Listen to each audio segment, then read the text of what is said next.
गोलीकांड 1 जनवरी 1948 को शहीद हुए तमाम शहीदों को श्रद्धांजलि अर्पित करते हैं और कहना यही चाहेंगे कि 1948 में ही गोलीकांड नहीं हुआ था झारखंड राज्य में। हमें लगता है कि वो गोलीकांड 2024 में भी होगा, बस थोड़ा सा पैटर्न बदला है। 48 में सामूहिक गोलीकांड हुआ था, 50,000 लोगों को गोलियां चलाई गई थी। आज कहीं 50 लोगों पे लाठियां बरसाई जाती है, कहीं 5 और मामला वही है। खरसवां गोलीकांड को अगर समझना चाहते हैं तो हमें उस समय की परिस्थितियों को समझना होगा कि उस समय खरसवां के आदिवासी मूलवासी अपनी ज़मीन को उड़ीसा में मिलाने देने के पक्ष में नहीं थे, क्योंकि उनसे उनकी ज़मीनों और भाषा को कहीं ना कहीं छेड़छाड़ होता। तो आज भी ज़मीन की लड़ाई झारखंडवासी आज भी लड़ रहे हैं। आज भी जो तमाम उद्योग घराने हैं, तमाम जो खनन के क्षेत्र में कार्य करने वाली कंपनियां हैं, उद्योग स्थापित करने वाली कंपनियां हैं, वो लड़ाई हम आज भी लड़ रहे हैं। बस फ़र्क है कि उस समय गोलियों से हमें मारा जाता था, अब कानून के दांव पेच से मारा जाता है या प्रशासन की झूठे एफआईआरों से हमें मारा जाता है। परिस्थितियाँ आज भी वही है। अब आप कहेंगे कि आप उद्योग के खिलाफ हैं क्या? तो जी नहीं, उद्योग के खिलाफ कोई नहीं है।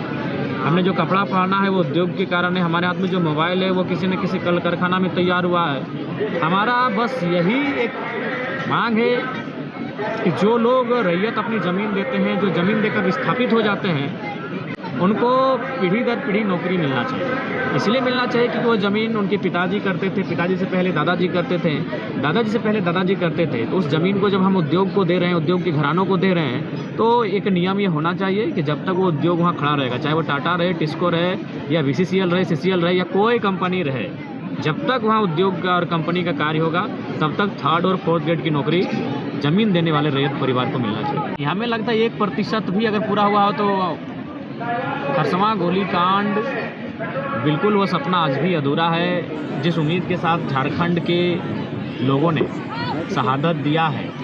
शहादत देने का ही मतलब था सुशासन की व्यवस्था। सुशासन की व्यवस्था मतलब हमारी अपनी पारंपरिक व्यवस्थाएं हैं, लेकिन आज विशेषकर कोल्हान में आप अक्सर देखते हैं जिस प्रकार की समस्याएं सामने आती हैं, जिस प्रकार से दमन किया जाता है, तो सुशासन व्यवस्था आज भी नहीं है। और जो लड़ाई थी वो सुशासन व्यवस्था की लड़ाई थी, वो लड़ाई हक अधिकार की थी और हमें लगता है कि आज पुनः उस लड़ाई को आत्मसात करने की आवश्यकता है। पेशा कानून ही मजबूत करेगा जो आदिवासियत परंपरा है, जो आदिवासियत रीति रिवाज है। पेशा कानून का जितना कड़ाई से, जितना मजबूती से अनुपालन होगा, उतनी ही आदिवासियत का संरक्षण होगा। और नहीं तो आज देख सकते हैं रांची एक समय आदिवासियों की CNT ज़मीन हुआ करती थी, आज वहाँ आदिवासी नग्न हो गए। धनबाद, बोकारो ऐसे बहुत सारी जगह हैं जहाँ आदिवासी मूलवासी लोग बस बसाव था उनका उस भौगोलिक सीमा में, आज वो विस्थापित हो चुके हैं। कहीं डैम बनने से, कहीं उद्योग बनने से, तो कहीं अन्य राज्यों के लोगों के प्रभाव से वो धीरे धीरे अपने गांवों को छोड़कर सीमित हो गए हैं, संकुचित हो गए हैं। तो पेशा कानून जैसे कानूनों को कड़ाई से अनुपालन ही आदिवासियत संस्कृति का संरक्षण कर पाएगा। देखिए, हमें लगता है कि एग्रेशन आवश्यक है झारखंड के। अगर मान के चलिए आप नियम से चरणबद्ध तरीके से अगर झारखंड में काम हो जाता तो एक यूथ लड़कों को एग्रेशन करने की ज़रूरत नहीं थी। हमें भी अपने घर परिवार को देखने की आवश्यकता थी। शायद इस बार जो 2024 का चुनाव हुआ, इसमें 81 में शायद, मैं कंफर्म नहीं हूँ, शायद मैं पहला कुंवारा विधायक हूँ, तो शायद हम अपने परिवार के बारे सोचते हैं, हम अपना जीवन संगिनी के बारे सोचते हैं, लेकिन वो सब छोड़ के हम एग्रेशन की बात करते हैं। एक युवा विधायक जो पहली बार विधायक बना है, जिसे गाड़ी की सुविधा मिलेगी, जिसे आवास की सुविधा मिलेगी, जिसे तमाम भत्ता की सुविधा मिलेगी, और उन सुविधाओं को छोड़कर वो कांटों की रास्ते को चुन रहा है। वो रात 2 बजे सबसे टकरा रहा है, वो माफियाओं से चुनौती दे रहा है। तो कारण यही है कि झारखंड का इतना दोहन और दमन हुआ है, झारखंड के लोगों का इतना उत्पीड़न हुआ है कि आज हम लोग एग्रेशन की भाषा में बात करने लगे। तो जिस तरह BCL वहाँ पे BCL से जो लोग परेशान हैं, यहाँ पे टाटा स्टील की भी जो है रवैया, हर जगह धनबाद की बात करें तो BCCL से, अगर बोकारो की बात करें, रामगढ़ की बात करें तो CCL से, और जमशेदपुर की बात करें, सरायकेला की बात करें तो जो तमाम उद्योग हैं, चाहे टिस्को रहे, टाटा रहे, उषा मार्टिन रहे और जो कंपनियां हैं, ये सत्य है। रांची जाएंगे तो HEC से, हिंडाल्को से। ये वास्तविकता है कि ज़मीन उन्होंने हमारा लिया, लेकिन नियोजन उन्होंने प्रदेश के लोगों को दिया। और ज़मीन भी अब सहूलियत से कहाँ ले रहे हैं, ज़मीन तो DSP साहब को बगल में खड़ा करके, थानेदार को बगल में खड़ा करके, लाठी के दम पे लठेत खड़ा करके अब ज़मीन ले रहे हैं। इसीलिए मैं विरोध कर रहा हूँ ना, मैं उद्योग का विरोधी नहीं हूँ, मैं उनकी उस क्रिया का विरोधी हूँ, मैं उनके उस व्यवहार का विरोधी हूँ, मैं उनके उस तरीके का विरोधी हूँ। ज़मीन आप लेना है, ज़मीन उद्योग कहाँ लगना चाहिए, जहाँ बस बसाव कम हो।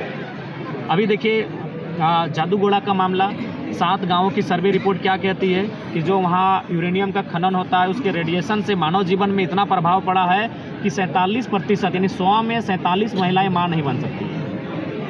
माँ बनने के लिए उसके अंदर एक क्षमता जो होती है उस क्षमता को ही खो चुकी है। 100 में 47 यानी 50%, आधा मान के चलिए, आधा महिलाएं माँ ही नहीं बन पाएंगी।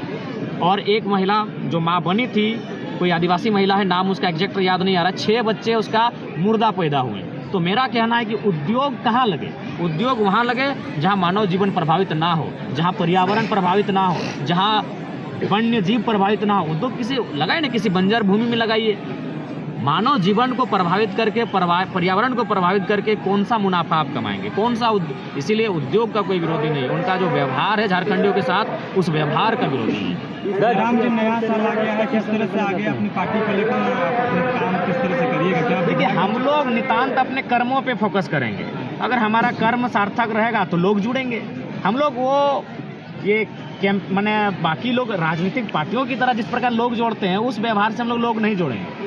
हम अपना कर्म पे केंद्रित करेंगे। ब्लॉक का मामला रहेगा, हम लोग ब्लॉक में आवाज़ बुलंद करेंगे। जिला का मामला रहेगा, हम लोग जिला में आवाज़ बुलंद करेंगे। प्रभातखबर.com, विश्वास वही, रफ्तार नहीं।